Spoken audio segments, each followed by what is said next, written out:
عائشہ ایک عام سے گھرانے کی بچی تھی، مگر اس کی تربیت غیر معمولی تھی۔ اس کی ماں ہمیشہ اسے ایک بات سمجھاتی تھی، بیٹی، پردہ صرف کپڑا نہیں، یہ کردار اور حیا کا نام ہے۔ عائشہ اسکول جاتی تو باحیا لباس پہنتی، نظریں نیچی رکھتی اور گفتگو میں شائستگی اختیار کرتی۔ اس کی کچھ سہیلیاں اس کا مذاق اڑاتی، اتنی گرمی میں یہ لمبا دوپٹہ، اتنی سنجیدہ کیوں رہتی ہو؟ عائشہ مسکرا کر جواب دیتی، میں اللہ کو راضی کرنا چاہتی ہوں، لوگوں کو نہیں۔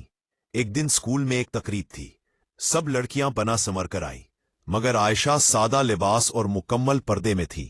اساتذہ اور مہمانوں کی نظریں بار بار اس پر ٹھہرتیں، کیونکہ اس کے چہرے پر عجیب سا سکون اور وقار تھا۔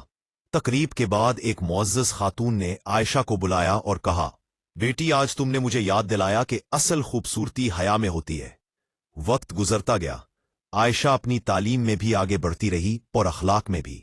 لوگ جو کبھی اس کا مذاق اڑاتے تھے، آج اسی کی مثال دیتے تھے۔ اس کی حیا، اس کا پردہ اور اس کا کردار اس کی پہچان بن گیا۔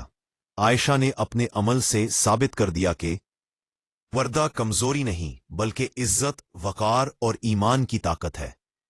اور واقعی اللہ نے اسے دنیا میں عزت اور دلوں میں مقام عطا فرمایا۔ حیا کا چراغ۔ عائشہ ابھی بہت چھوٹی تھی جب اس کی ماں نے ایک دن اسے سینے سے لگا کر کہا، بیٹی، دنیا تمہیں بہت سی چمک دکھائے گی، مگر یاد رکھنا، اصل روشنی حیا میں ہوتی ہے۔ یہ الفاظ عائشہ کے دل میں ایسے اتر گئے جیسے کسی نے اس کے دل میں چراغ جلا دیا ہو۔ وہ اسکول جاتی تو اس کا لباس سادہ مگر باوقار ہوتا۔ دوپٹہ اس کے لیے صرف کپڑا نہیں تھا، بلکہ اللہ کی امانت تھا۔ وہ نظریں جھکا کر چلتی، آہستہ بولتی اور ہر قدم سوچ سمجھ کر رکھتی۔ بعض لڑکیاں ہنسی تھیں، کچھ طنز کرتی، اتنی پابندی کیوں؟ ذرا آزاد ہو کر جیو۔ رات کو عائشہ اکثر سجدے میں روتی اور کہتی، یا اللہ، اگر میرا پردہ اور میری حیا تجھے پسند ہیں تو مجھے ثابت قدم رکھنا۔ ایک دن اسکول میں ایک بڑی تقریب تھی، موسیقی، قہقہے اور نمائش ہر طرف تھی۔ عائشہ سادہ لباس اور مکمل پردے میں ایک کونے میں بیٹھی تھی۔ اس کے دل میں ہلکا سا خوف بھی تھا، مگر اس سے زیادہ اللہ کی رضا کا یقین تھا۔ جب اس کا نام انعام کے لیے پکارا گیا تو پورا ہال خاموش ہو گیا۔ اساتذہ نے کہا، یہ بچی ہمیں صرف پڑھائی میں نہیں بلکہ کردار میں بھی سب سے آگے نظر آئی۔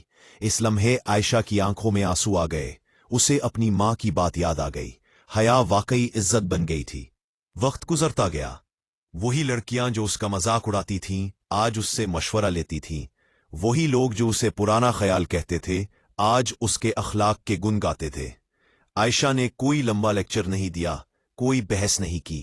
اس نے صرف اپنے عمل سے بتایا کہ پردہ عورت کو چھوٹا نہیں کرتا بلکہ اسے اونچا مقام عطا کرتا ہے، اور جو اللہ کے لیے جھک جاتا ہے، اللہ اسے دنیا اور آخرت دونوں میں سرخرو کر دیتا ہے۔